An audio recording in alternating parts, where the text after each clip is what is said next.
Welcome, everybody, to the show. Hopefully, we have adjusted our microphone for the last time because I have found a software potential cause for the drifting microphone volume. That's not me drifting back and forth in front of the microphone. And what about the flashing of your video? As far as I could tell, that is a OBS virtual camera thing, and it's not making it to YouTube. We can see it in StreamYard because StreamYard is getting the signal directly from OBS, but it's not actually affecting anything. I could run the webcam directly, but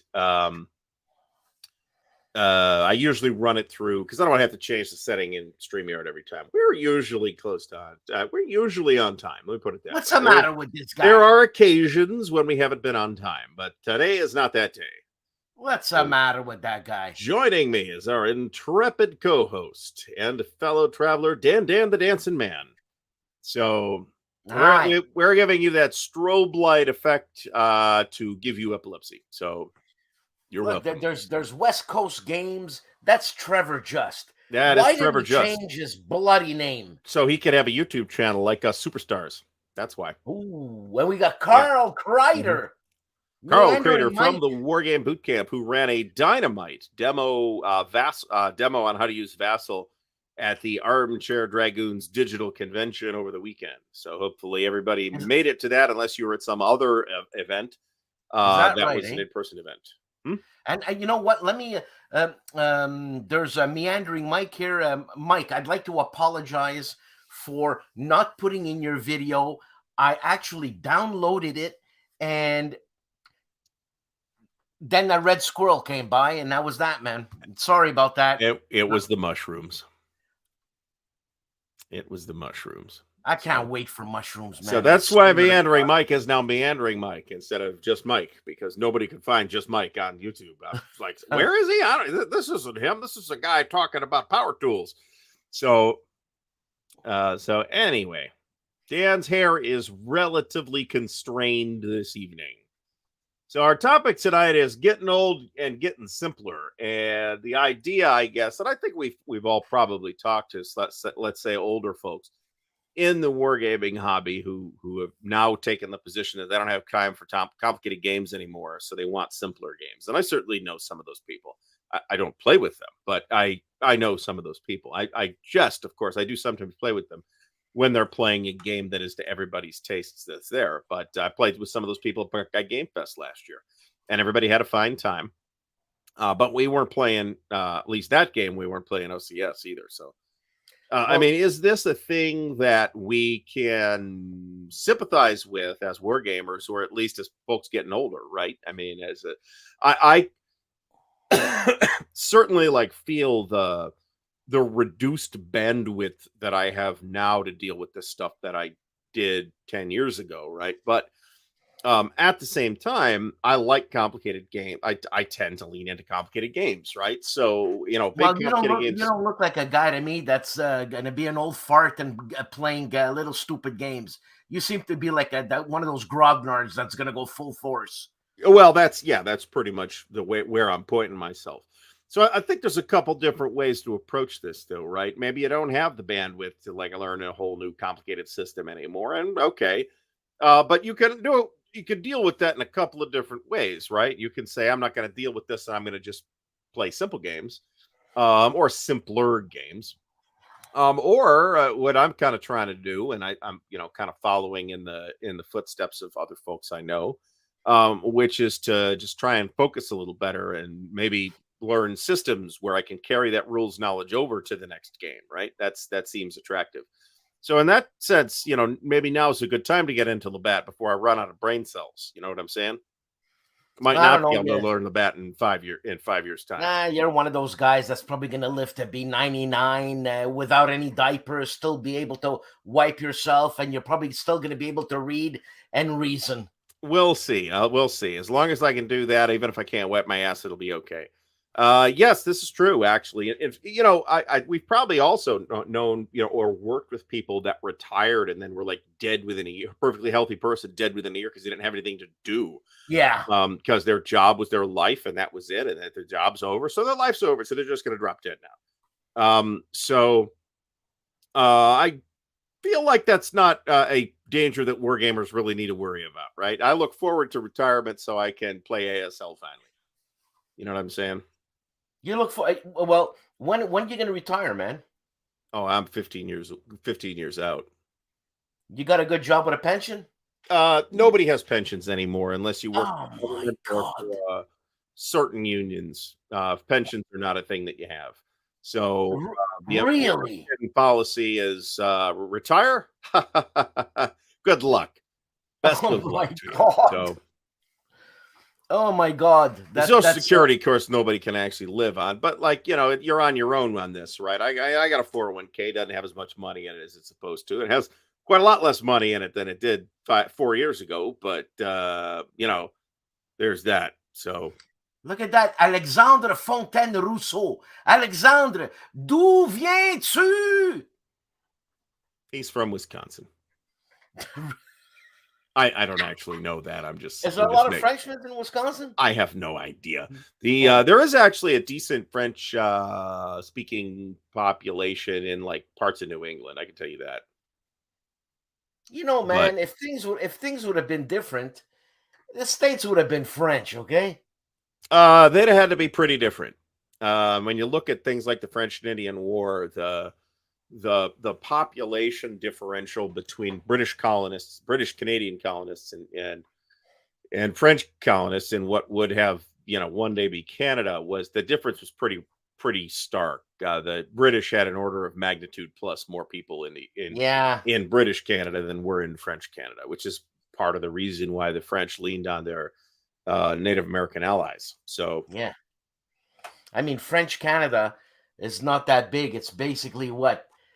It's 2.5 provinces, maybe. If that. But I mean, you know, you got you know, the Quebec, fact that everybody, Nova Scotia. like 99% of the population in Canada lives within 22 feet of the U.S. border. So there's that. And France ran out of money, as Agre Day points out.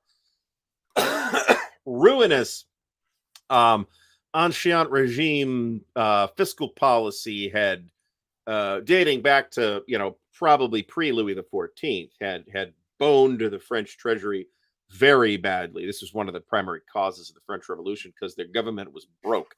So, you know, talking about the French Revolution, just the Frenchmen's there in France, Fred Serval's game there, Red Flag Over Paris.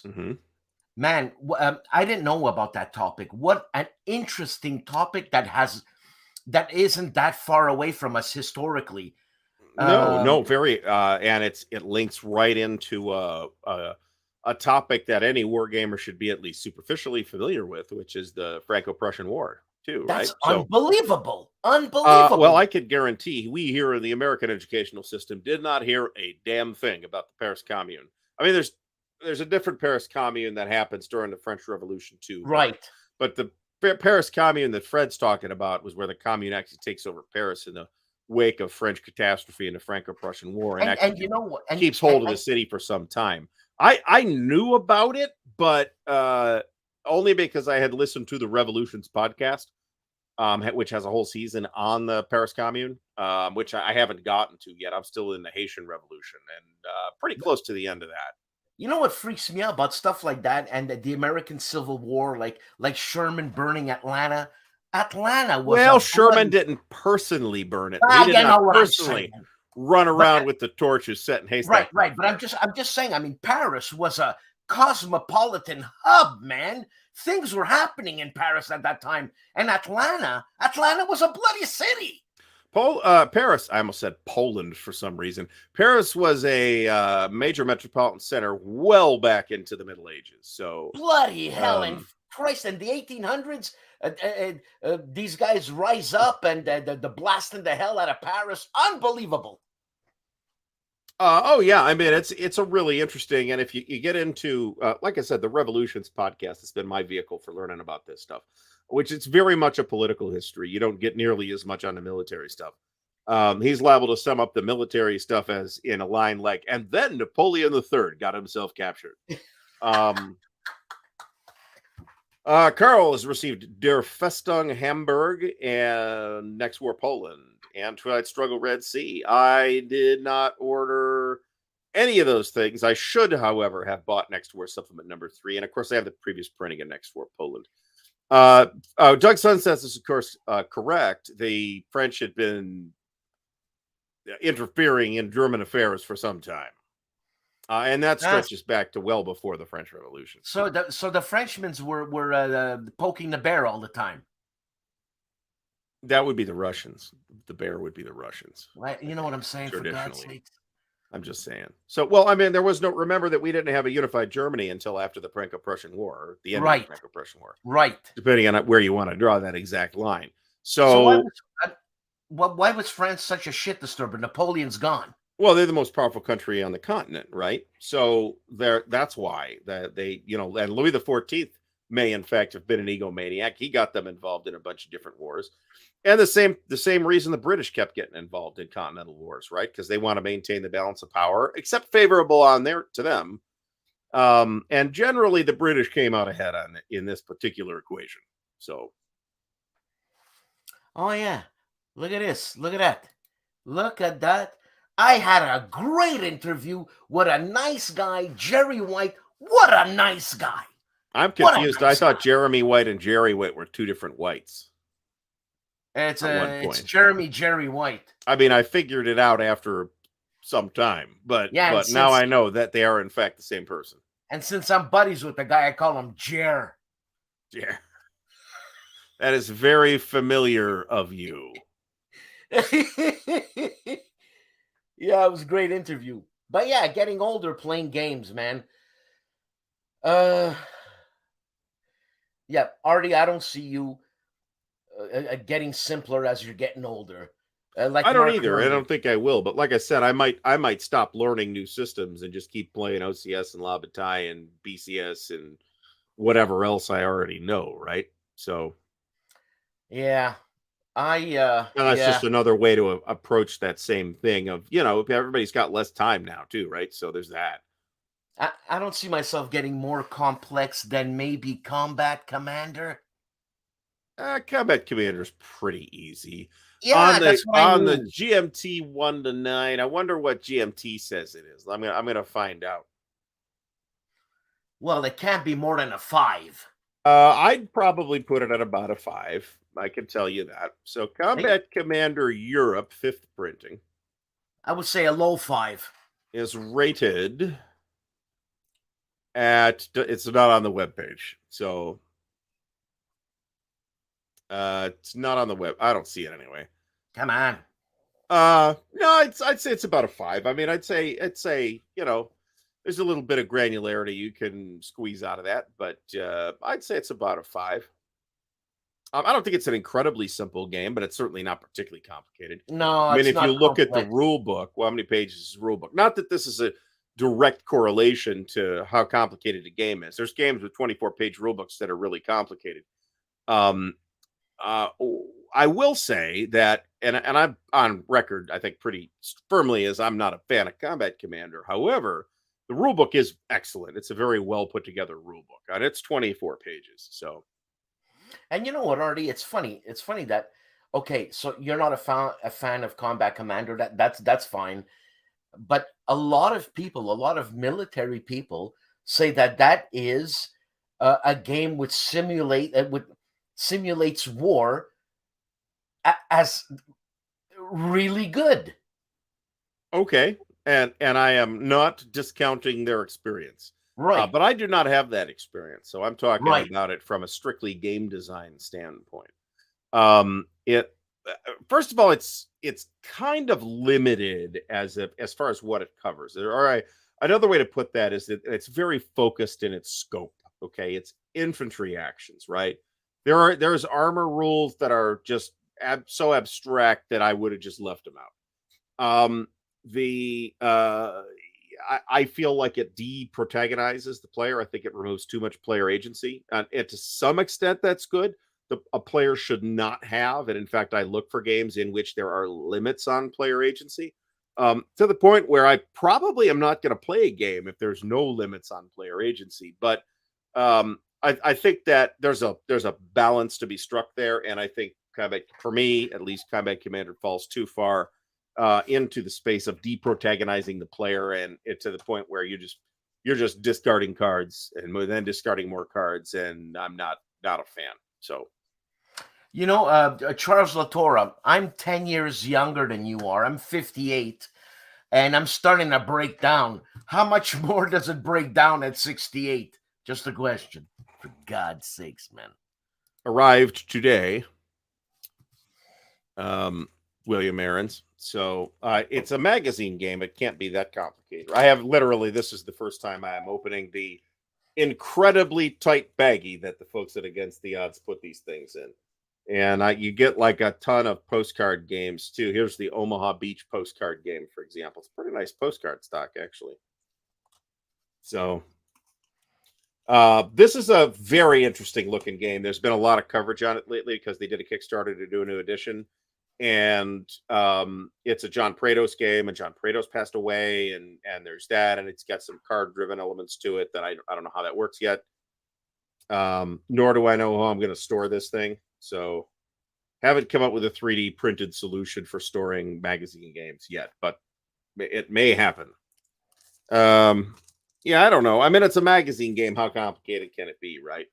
That's a little bit tongue in cheek, to be honest, because well, yeah, there are in fact some magazine games that are fairly sophisticated, but often they become a lot more sophisticated once they are re-released as boxed games. I'm thinking in particular of The Great War in Europe, Ted Racer's World War one of Ted Racer's numerous World War I games, which is a very good game, but it's quite a bit different when you get the box GMT version versus the old Command magazine version, which I have played. It's a good game, but the box version is a lot better. I mean, you know, this is sure. I yoinked your comment, Dan. We'll talk about. Yeah, I mean, I have to assume that this is true, right? I mean, obviously, I can't speak to this, but I will take the words of the folks yes. who can. And I think there are probably aspects of it that are that do feel like they're being modeled properly to somebody with that experience. And you know, Combat Commander specifically, or whatever other game you're talking about. And then there's probably other things is like, this doesn't, you know, there's nothing about the dung beetles here, right? Or folks that over in the Middle East that came back and told all the stories about the dung beetles. I mean, that's never been in a war game as far as I'm aware. And I mean, I'm sure the people who the military people who say that Combat Commander is the closest, I'm sure that's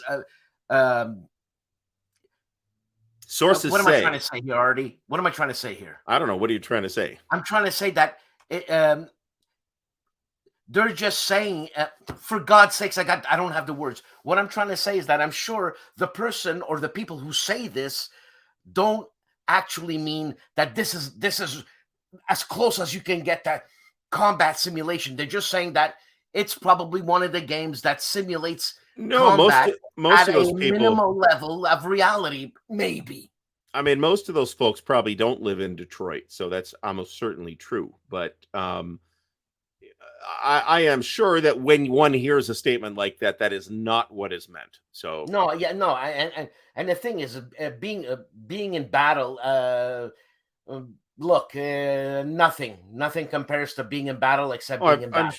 I'm sure, and this is of course a classic problem in wargame design, but also in wargamer culture, that we tend to kind of get used to this situation in which when we're playing a game, we have access to a lot more information and we have a lot more and better control over what's going on than necessarily the historical commanders did. And if one takes it as a given that that one of the core ideas of having a war game is that it puts one in the shoes of the people that were there at the time, typically the commanders, but maybe the grunts, who knows, depends on the game.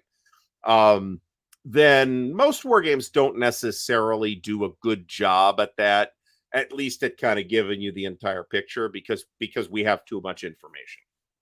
If you are really interested in exploring this particular, you know, what does it feel like to have completely unreliable information when you have information, play Kriegspiel. You will get that experience with Kriegspiel.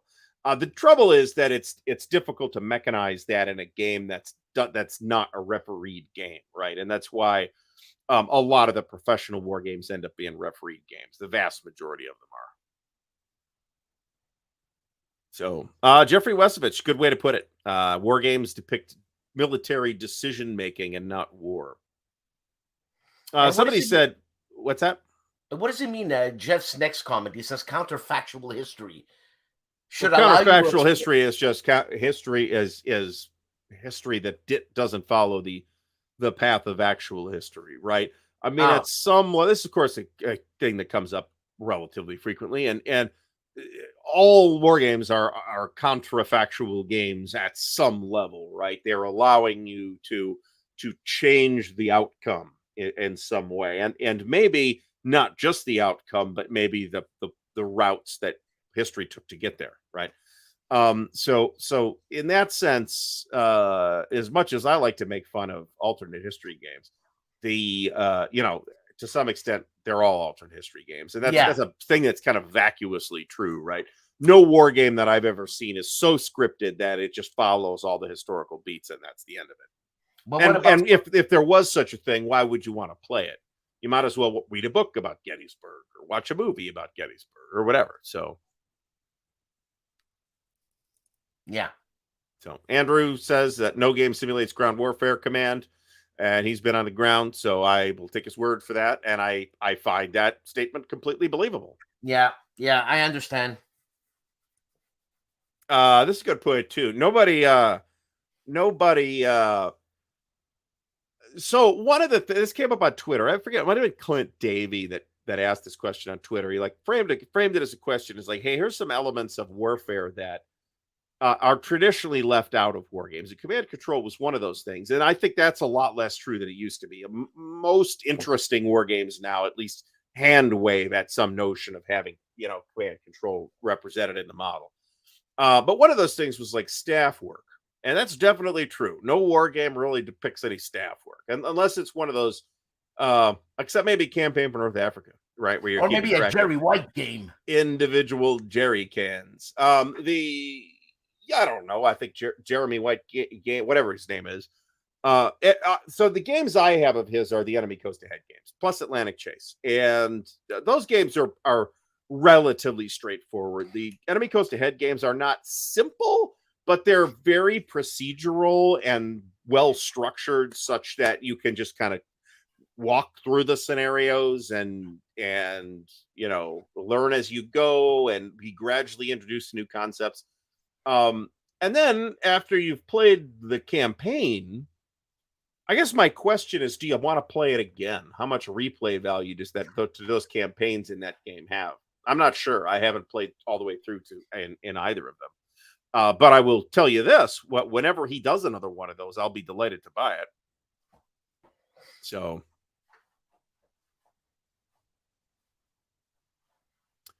Alexander Fontaine Rousseau says Red vs. Reversed, which is from Legion War Games, I believe, is actually good at representing lack of control over your troops, with orders taking time to reach units, and some commanders not even listening to what they're told. That's interesting, because a lot of the Dean Essig rifle and musket era stuff, the Napoleonic Brigade series, the Civil War series, all three of them, all of those do that too, to varying degrees, but that's a key and central element in all of those games. So I'd be curious to see what Red vs. Reverse is doing for that. And obviously that was like something Dean was really interested in at the time, because the TCS Tactical Combat series uses a completely different mechanism for simulating the command control experience, but it's nonetheless, there's a mechanism in there for that. Who's designer of that game? Which game? Red vs. Reverse? Oh, I don't know. That's a Compass one, isn't it? No, it's or Legion War Games, if I'm not mistaken. Then it's Kim Kanger. It could be Kim Kanger. I mean, it's not like Jeff Noble plus one more being Godfrey Bailey. That's who's credited on Board Game Geek anyway. So it's not like Kim Kanger designs every game from Legion War Games. That's definitely not true. No. Are these Boer War games? This is part of a series. Unless I'm very much Alexandre says mistaken. Second Boer War. Okay.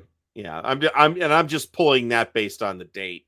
I know very little about the Boers, or their war, right? Or their various wars, I guess. So I am not your guy when it comes to info on games about those topics. So as Jeffrey Westovich points out, Red vs. Reverse is the Battle of Colenso. I remembered when I had my Colenso cleaning. I was going to say, I got to do it every 5 years. Yeah. Every so often. I couldn't resist. So I got a story. You want me to tell you a story about my colonoscopy? Not especially, no. Okay. Although we are on your channel, so if we get demonetized because of your colonoscopy story, it's on. I don't do monetization. I don't even know how to do it.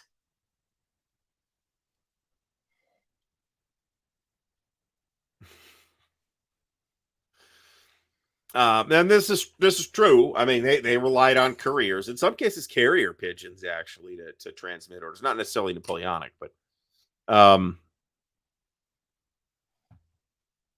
so we have a definite no vote from the audience on the colonoscopy story. So sorry, Dan. It's a good story. There's a redhead involved. You'll have to tell that on your pipe smoking channel.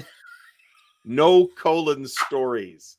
I think we're going to get a T-shirt made that has that as our motto. No colon stories. I'll have Davidson translate that into Latin so we can put it on the shirt. So God. It's a great motto or way to live if I ever heard one. No colon stories.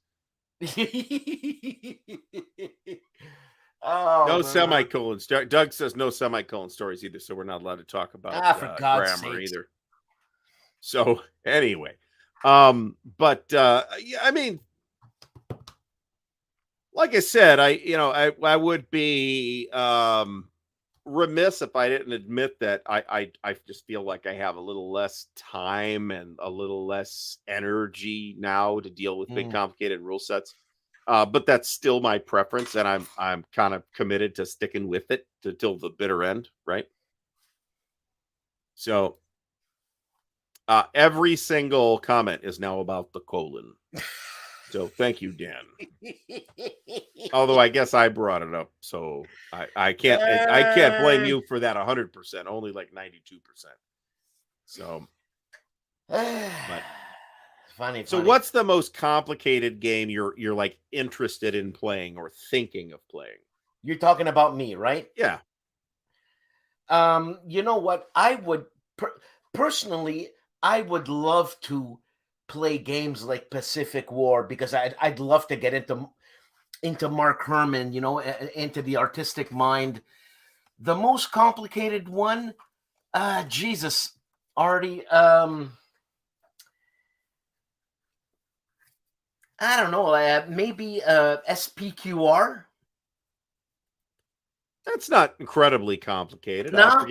I forget what they rated, but maybe a 6 or a 7. Yeah, I mean, it's one of the more complicated Great Battles of History games because of the Roman command system, which is kind of its own layer on top of everything else. But you could play,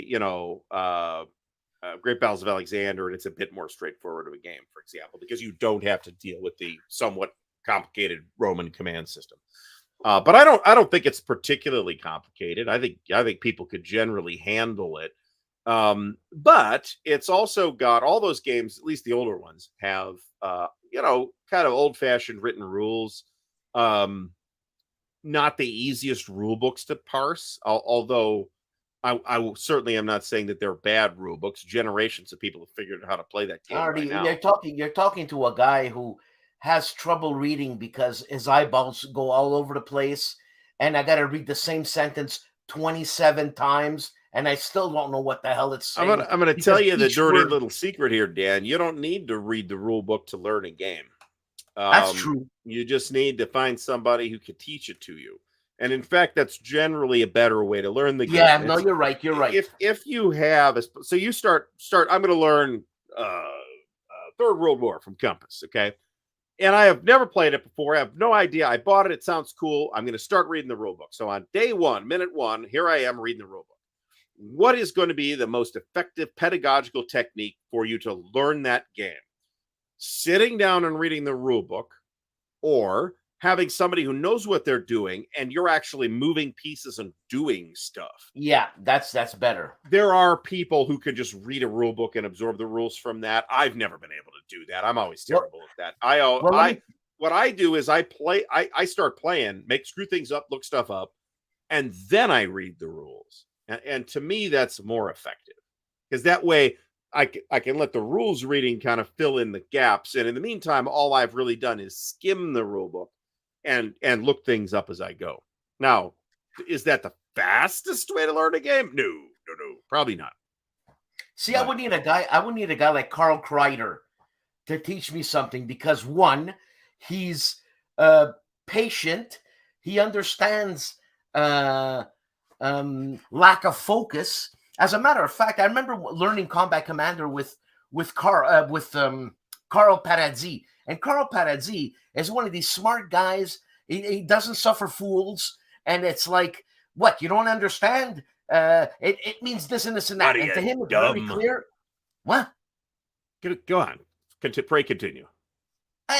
You broke my train of thought. Now what? All right, Carl Paradis. Yeah, what about him? He's smart, real smart. Suffers no fools. He doesn't suffer fools. Right. Yeah. And he thinks you're dumb if you don't understand the game.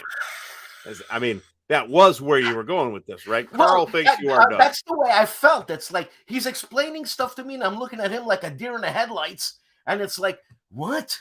So you mean I'm firing with this chit, but then you can also fire with the machine gun? But isn't the guy holding the machine gun, isn't he firing with the machine gun? What idiot wouldn't fire with a machine gun if he has a machine gun? Why do you have to fire with the machine gun after? But the rest of the guys in the squad are also firing with their bolt-action rifles or whatever they got, right? Right. There's like 2 guys on the machine gun, and everybody else is still firing whatever other weapons they have. Right. So that's why you put the firepower together. Let's say you got 5 guys in a fire group, right? Okay. So it only adds 1. It only adds 1 to the die, to the die roll. I mean, I'm thinking, but there's 5 guys. There should be 5 to the die roll, because not all 5 guys are going to miss. You see, that's the way I think, right? Marty. But you're changing the probability, right? That's the point. That's part of the mathematical model underpinning whatever game. Well, maybe it depends on the die and the game and the dice system that it uses. Well, games Christ, with they go through basic. They ought to shoot a goddamn That's not gun. about that. It's that the relationship of the numbers to their presumed effectiveness in the sort of mind space of the game isn't linear. So if, for example, I'm going to use BCS as an example, because that's kind of what we're immersed in right now. BCS runs almost everything off a 2d6 roll. Okay. So there's a bell curve. So if you have, and 7 tends to be about 7, or sometimes 6 to 8 tends to be the break point between doing bad and doing okay. So you kind of want to get above 7, maybe 8, right? And in that context, a +1 to that die roll is a significant modification.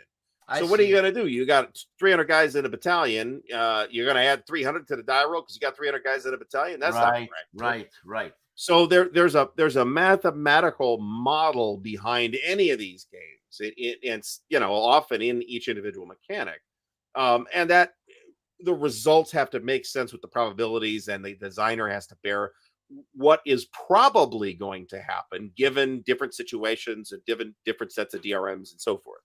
So, well, you see, you explained it to me. I understand. And now I'd like to play the game again and not think about those 5 guys. There you go. It's 5 guys, but it's 1 counter. So there you go. Problem solved. HEXES is challenging people to play the advanced rules of Avalon Hill's Gettysburg 77. I don't know that I think that the 10 complexity is necessarily warranted, but I think the consensus is that the advanced game of Gettysburg 77 is probably not worth your time. It's doing something that the game was not originally designed to do, and I think it probably is not going to work very well. I think if that is what you are looking for, you are better off just going and finding yourself a regimental Gettysburg game. And while there aren't a million Gettysburg games at that scale, there's plenty to pick from. So, or just play A Most Fearful Sacrifice. I was going to say, Herman doesn't do overly complex games, man. No, I don't think so. I think No. everything that I've seen out of Herman has been pretty straightforward. Yeah. Certainly Blind Swords, which is the underlying system there, is pretty straightforward, and A Most Fearful Sacrifice makes it more, it strips that down. In addition, though, A Most Fearful Sacrifice is not a regimental scale game. It's kind of got an off scale where it's brigades are broken up into multiple counters that don't necessarily correspond to the regiments. So, talking about Herman Luttman, he did a lot of Civil War games. Now, his system, it being simpler, is it taken seriously as a game itself? Like, it's a game you want to play, something like Case Blue type thing. You know what I mean? Because Case Blue seems to be a serious game. And I mean, we're all very serious people here, Dan. I don't know about you, but I have not noticed that while I'm going to use Blind Swords as the example here because it's got the most games, right? There's the most examples to pick from, and it's definitely a step down in complexity from something like Line of Battle or Great Battles of the American Civil War. Probably 2 steps down, to be completely honest about it. But it's not like 5 steps down, right? It's not like a 2 on the complexity scale. So there are things that it abstracts, some of which is just kind of done by clever choice of scale. And there are things that it chooses to de-emphasize, like march columns and stuff like that. And limbered and unlimbered artillery, and unit facing. It doesn't have any of those things. All of which create rather a lot of overhead in something like Great Battles of the American Civil War or Line of Battle or whatever. So, but despite that, I'm not really seeing a lot of pushback against Blind Swords as being some kind of dumbed down game for morons, right? I'm seeing that a lot of the same people who are really big fans of, say, GBACW or Line of Battle or whatever, look at Blind Swords and say, yeah, this works pretty good. I kind of like more detail in whatever else I'm playing, maybe. But I'm not seeing those same people give Blind Swords a bad time. You see the comment? That's what I mean. Roger says that. No, I think Roger's pushing your buttons here. Oh, sorry. Sorry. You see, I'm gullible too. Kiss my hiney, Roger.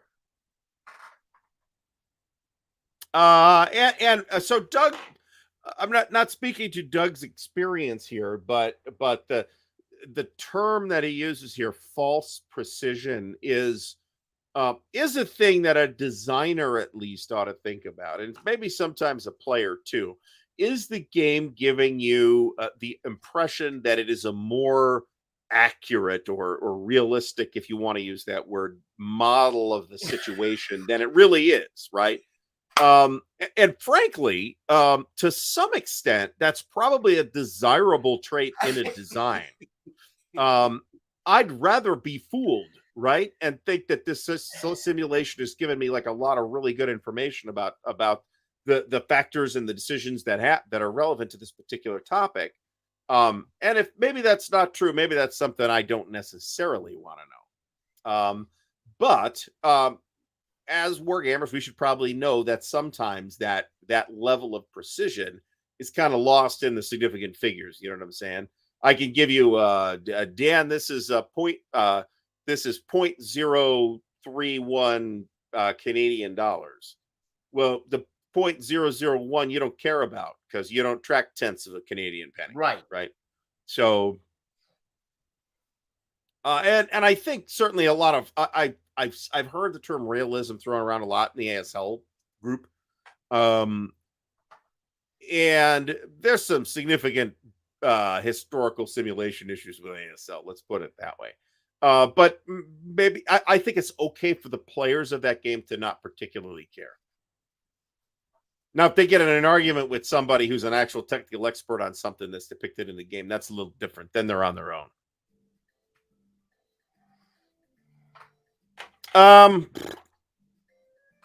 I mean, it's a lot. It's a lot, right? Doug at the Tabletop Sedge has some video on the Second World War series, and if you are interested in that series, I said this last night on the stream because somebody asked about it. Go watch Doug's videos, and if you're still interested after watching Doug's videos, then push the button because it's the system for you. Who's Doug? Doug from the Tabletop's Edge. Oh, I see. Okay, yeah. Right, the YouTube channel that does amazing playthrough video content. Right. So that guy. I mean, this is the kind of thing that you would see in naval battles too, with specific trajectories and stuff like that. So that's a thing you can do. But if we're talking about angle of impact or something like that, and it's that straightforward where I'm doing trigonometry to resolve the game mechanisms, then I probably don't like math quite that much. Thank you, Doug. So, I see why you're confused by Doug. Not this Doug, other Doug. Right. Here's a good answer by Roger. Bend over card boy. Who is that guy? Let's go see him beat the shit out of him. The complexity versus Chrome. I mean, to some extent, there's a Venn diagram out there. I really wish we had a really good Venn diagram person for this show, because we'd have a new Venn diagram every week. So there is like a Venn diagram where there's some area of overlap between complexity and Chrome, but they are fundamentally not exactly the same thing, right? And I guess one has to define what is complexity versus what is Chrome. The complexity, in my opinion and experience, is kind of built into the whole thing, right? The overall complexity level, maybe even if there's a lot of specialized rules for individual things, which we typically would call Chrome. But those core systems have the biggest impact on overall complexity, right? So you can have a game like ASL is a great example. It's a banner example of this phenomenon, where the basics of the system are not that complicated. So is ASL Chrome filled? Oh, fuck yes. Oh, yeah. It's Chrome better than a 57 Chevy. Yeah, it's got a lot of Chrome, right? I mean, you've got rules for every possible taking prisoners and taking prisoners at night and throwing your prisoners into a ravine. And I mean, there's rules for all this. So you know what? All this Chrome actually, for me, makes a game more complicated. Oh, of course it does. I mean, every additional rule adds a rule can have one rule can have a complexity rating, and another rule, a different rule, might have a different complexity rating, right? So number of rules doesn't completely correspond to total complexity either. But generally speaking, when I'm talking about this or that game is really complicated, I'm talking about overall complexity rather than the core complexity or the Chrome complexity or whatever. Chrome contributes to complexity. But it doesn't necessarily contribute more. Yes, no, he's right. You could take prisoners on, put them on bicycles. That's a rule. There's a rule for that. Yep. Come on, this is ridiculous. Jesus perhaps you're not aware of just how common the use of bicycles was on the World War II. No, you're right. You're right. You're right.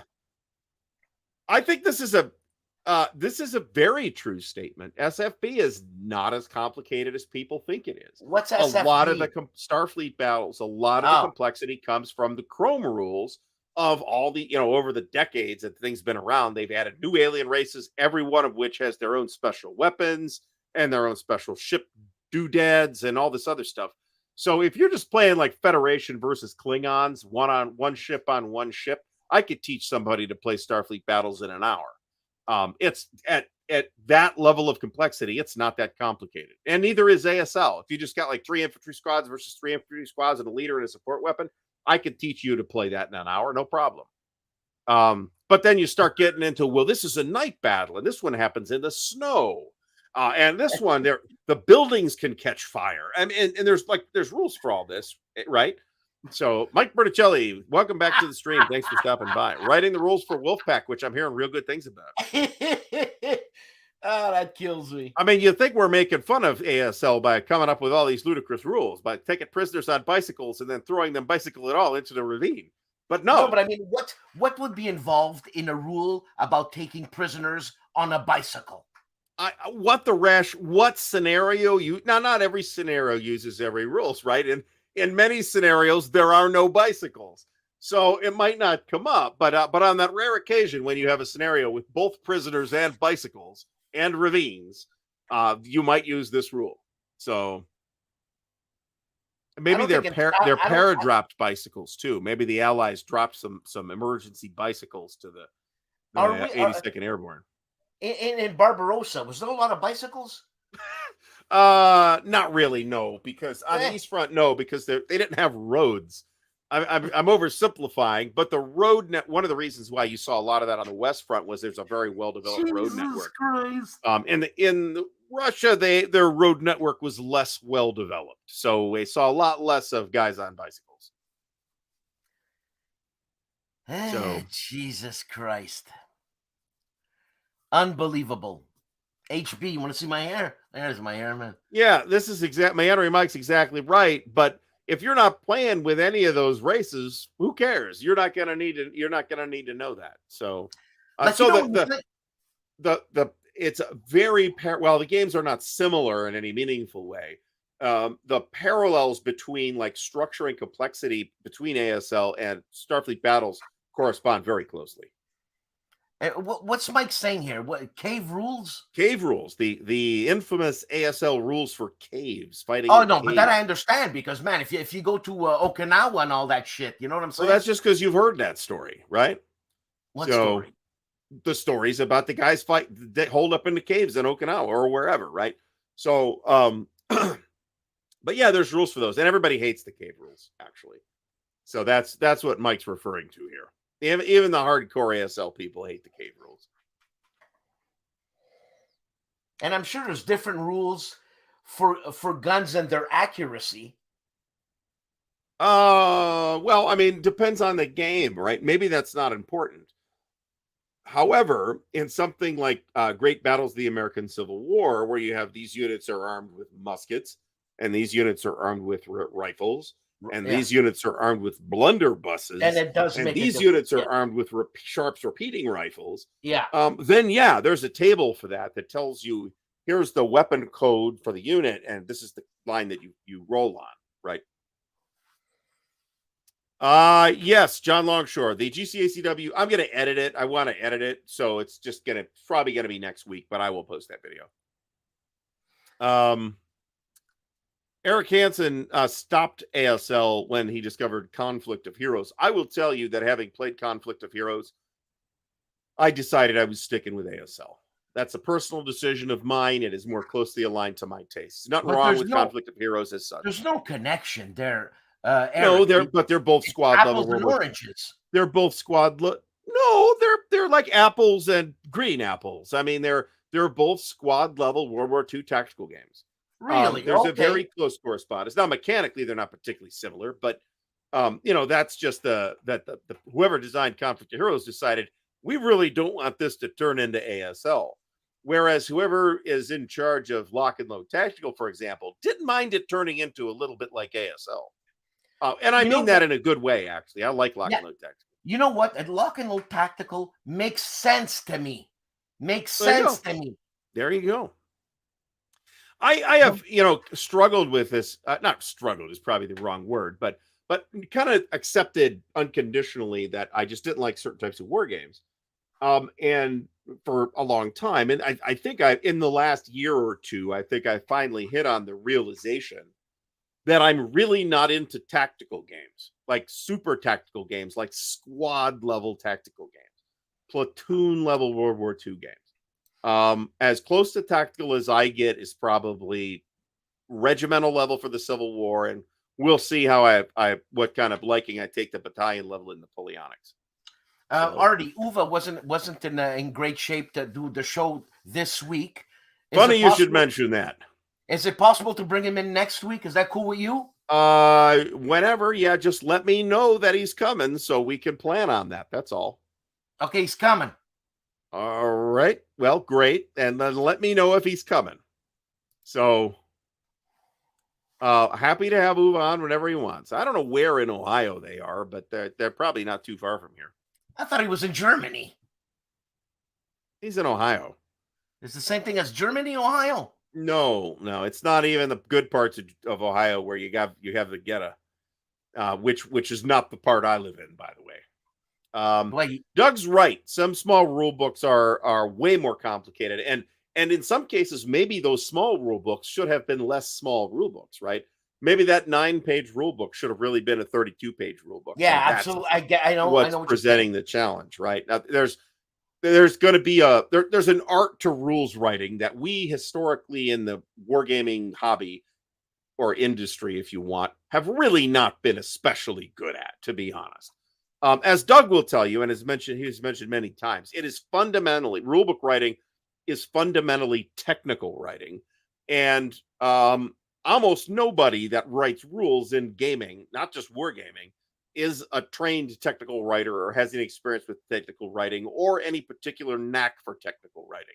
And you really do need one of those three things to write a really good rule book. Instead, we are just, randos that, it's clear to me. What's your problem, right? For sure. War-themed RPG with I was going to propose this topic to you tonight. We totally do. My first, I can name half a dozen, okay? But the thing that first springs to mind is Twilight 2000. Now, the new version from Free League is a lot less wargamey, but it's not zero wargamey, right? It's wargamier than I expected for something from Free League. But the game I'm really thinking of is the original or one of the Game Designers Workshop versions of Twilight 2000. Where's it set? It's set in the year 2000. Oh, right. Okay. So excuse me. But they changed the setting for the new edition. And now there's goddamn bears that glow. There's okay. I don't know anything about that. I do have the new edition, but I got it back from Origins and put it in a box because we were moving, and I literally haven't looked at it after the unboxing. There's bears that glow. They're nuked. So I mean that's fine, but I'm not commenting on that. There's the old Behind Enemy Lines from FASA, if I'm not mistaken. There's also a whole line of GURPS World War II books. You could make GURPS as detailed as you want and play it on a hex grid. How is that system? I like GURPS. I'm about to start playing in a monthly GURPS game, actually. It's like a special ops game set in the early years of World War II. So it sounds like it's going to be pretty cool. So, there's more material coming for that. I have not been exceptionally thrilled with the pace at which Free League has put material out. I got to tell you. I think they've been pretty sluggish with what I think are their fairly good games that really are crying out for more material.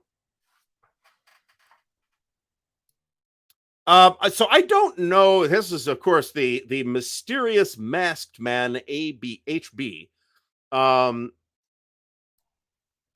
Did Chad write his own rule books? Because I don't know the answer to that question. I've always assumed that he did, and they are every rule book, every Chad Jensen rule book that I have seen is an excellent rule book, well structured and well constructed and clearly written rule book. His wife helped a lot in that. Okay, well, I that's kind of why I'm asking, because I know she's doing some rules writing or has done some rules writing for GMT as well. So, the Combat Commander rulebook, what my opinion of the game is irrelevant when it comes to saying that it's a great rulebook. It's a great rulebook. So, and you can do this, but I think it takes a special kind of approach to be able to do this. I think if I were hypothetically working on a game, I would have a completely half-assed, disastrous outline style mess for the rules. And then when I was confident that they were nearly ready, at least, to enter late playtesting type of ready, then I would start writing them. But that's just a personal approach thing, right? Like some authors meticulously plot everything out and then write the book. Other authors start writing the book and have no idea what's going on. Stephen and both kinds of authors have been successful. Stephen King famously has no idea what is going to happen until he writes it down on the page. So Stephen King's book about writing called On Writing is very good, by the way. Try not to miss this. Dan is thinking of the Fallout games with glowing bears, or it's the mushrooms. It's probably the mushrooms. The mushrooms might No, be I'm glowing in the telling dark you, too. I was playing with the chief of bonding with board games, and a glowing bear comes out. I swear to God. Findle 70, I don't doubt this, but their other product lines have had this happen as well, and they are less overtly contemporary or military driven. And as Doug points out, Luce Pulsifer, who's still around and who has been a source of incisive commentary in gaming for many decades now, since at least the early 70s. And Lou is still around and has a YouTube channel. I don't agree with everything that Lou says, but he's a smart guy and he's worth listening to.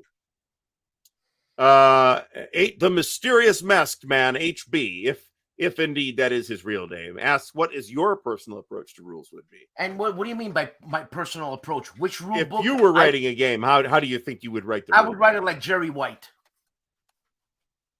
Okay. I would love to do that too. That would be great. That's right. I would love to write a rule book just like Chad Jensen, and that would be mission accomplished. I mean, I wish it was that easy, right? Recon is another RPG. He knows how to speak to me. Well, it's I have nothing. Whatever. I guess another one of those things is like whatever else you want to say about Atlantic Chase. It's a total game changer in terms of presentation, and that goes well beyond the clarity of the writing in the rule book, right? That's the entire presentational mechanism provided in that game. It's just beautiful. So, it's a wonderful product, and I would very interested to see if he does more games in that series. It works for me. For me, it works 100%. Like I said in the interview, if I had teachers like you in high school, the things would have been different. There you go. This I didn't know. I didn't know Lou was on Udemy at all. Udemy is one of those like learning sites where you sign up, and Udemy might be one where you buy it by the course rather than paying a subscription fee every month. Well, sometimes they got deals. Do whatever you want. Yeah, they do actually. So that's a good pointer. I did not know that. Brant says he's convinced that there's a 90% overlap in the skills needed to write testable software requirements and usable wargaming rules. What the hell is he talking about?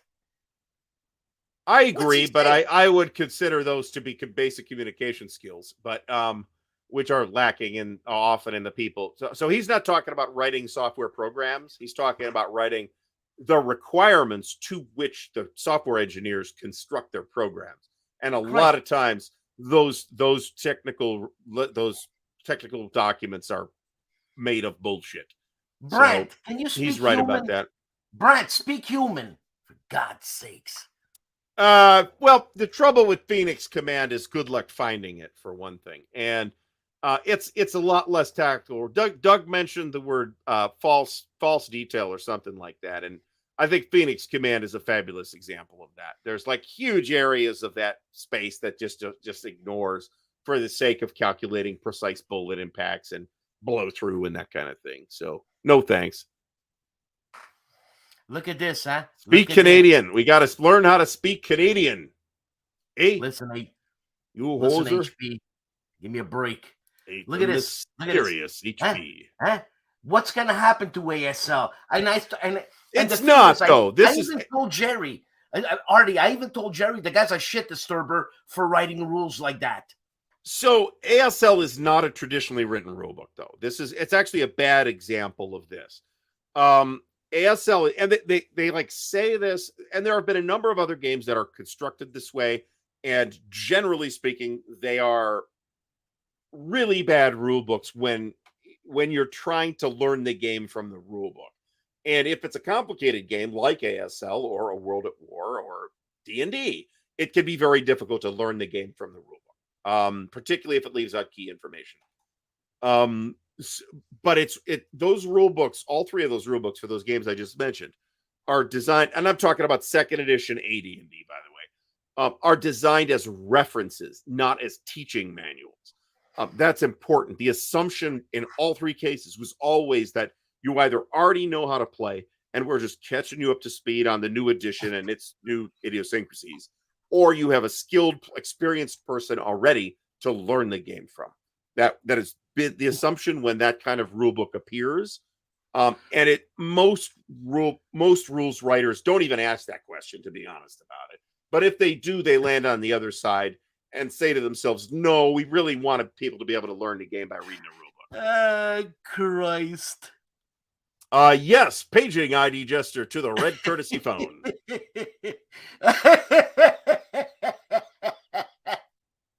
Aftermath, post-apocalyptic game for Fantasy Games Unlimited. Pretty good game. Bob Sherritt wrote it, I believe.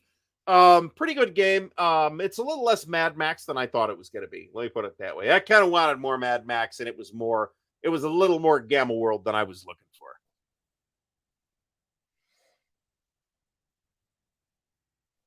All right, so hey, it's that time, Artie. Trying to get to so the ASL starter kit rulebook is not just like excerpts from the main ASL rulebook. I thought it was. They rewrote. No. It would have been a complete disaster had they done that. They are designed for you to be able to learn the game from piece by piece, right? It's completely rewritten. It's distilled down. You're really not missing as much as you think you are. It's a really good job of taking this really pretty complicated game and fitting it into a 24 page or 22 or whatever it is page rulebook, right? Starfleet Battles is the same type of deal. I think Starfleet Battles is written a little more clearly, frankly. But I might be full of shit on that too. I'd be willing to be full of Artie, shit. Before we go, what do you think about that? I've always been interested in the squad leader. Okay. Oh, I mean, if you're curious, buy ASL Starter Kit #1. I got it. Well, there you go. Play that. But what about squad leader? What's wrong with squad leader? There's nothing really wrong with it. It's just that you're at the end. This is not exactly true. You can absolutely find more squad leader scenarios, but most of them lean on material in the expansions, right? So if you're going to have to add more, and one of the problems with squad leader is the original squad leader box set is it's got 10 scenarios in it and it's programmed instruction. So you got scenario 1, you're learning just how infantry moves around and shoots things. Scenario 2, you add leaders or support weapons or whatever it is, right? So you're gradually working your way up with these teaching scenarios to introduce you to all the different rules concepts. And it's a very effective way to teach you the rules from a rules structure standpoint, programmed instruction. But then you've just played scenario 10 with all the rules. Where's scenario 11? You've reached the end of playability for the box that you bought, and you need more scenarios. So where do you go get more scenarios? Well, you go buy Cross of Iron. It has 10 more scenarios in it with programmed instruction. You play to the end of that, then you're done. Really? You go by Crescendo of Doom. Now, there were other scenarios that popped up in the magazines and stuff like that. You can find, or that have been made since then. Conversely, ASL Starter Kit does not really use programmed instruction in the same way. Instead, it's kind of done in chunks, right? Chunks. A chunk is volume 1, volume 2, volume 3, volume 4, right? And there's 4 so far. But then after you've got the chunk, you could play any of the scenarios that only depend on that chunk. So if you've played all 6 or 8 scenarios in Starter Kit #1, you could go get ASL Journal, and there's 2 Starter Kit scenarios in every one. If they don't have vehicles or ordnance, you're good to go to play those scenarios. So you're not hitting the end of the line of program. I see. Right? Okay. There was also DIY rules to create your own scenarios. I realized you could do that, and we did that back in the 80s, right? But if you didn't want that, if you wanted to gain some insights into the historical events by somebody that did the research on it, then you'd wanted a published scenario, unless it was some pet topic of your own. I think there's little incentive for anybody to get into original squad leader right now. Okay. If you've been playing it since 1977 and you love it, great. Because now there's other scenarios that you can find. MMP has no, those are conversions of old ASL's squad leader scenarios into ASL, actually. Right. You can play all the same scenarios, and the complexity level between that original squad leader box and even all the way up to Starter Kit #3 is very comparable. So remember that Starter Kit #1 gives you the basics of infantry weapons, basic support weapons, and leaders, and terrain. Right. #2 adds ordnance, guns, and field guns, and mortars, and that kind of stuff. And #3 adds vehicles. Once you're there, the only things you're missing are bypass movement, like fire lanes, I think, and concealment, and then and snipers, and then starter kit number 4 gives you concealment back. So, and when do you jump into the real ASL? You don't ever have to. I mean, there's ASL people that'll tell you should, but don't listen to them if you don't want to, right? But by the time if you've played all the starter kit scenarios, just the ones that comes in the boxes, right? Each one has like 6 or 8 or 10 scenarios. You play through like 60 of those, or whatever it would be, 30 or so scenarios. You're going to be fine stepping into regular ASL. All you need is like the 3 core rules that they left out, and then situational rules based on the scenario, whether you're fighting in the desert or the jungle or the caves or whatever it is. So, and you were going to have to look those rules up anyway before the scenario. So, unless you're one of those people who just play the Pacific stuff. So, there you go. There's a lot of video on ASL. Yeah, I know. YouTube in general. So, I know. There are websites. There's a website called the ASL Scenario Archive. Google that, and you will find a good resource for where to find. I even know that. Yeah, there you go. Even Dan knows that. All right, folks, we are well past our staying power here tonight. I'd like to thank everybody for stopping by. Not sure we stayed on the topic, but at least we had good discussion, and we stayed away from hookers and blow, except for that brief digression about the colon. So I'd like to thank everybody for stopping by on my channel next week. Dan, let me know if Uve is coming so I can not plan additional guests that time, and we'll be great. All right, that's fine. I'm going to assume he's coming. And I'm going to come in with no preparation at all and just let Uve talk. How about that? Artie. Because that's different from usual. Yeah. Artie. Big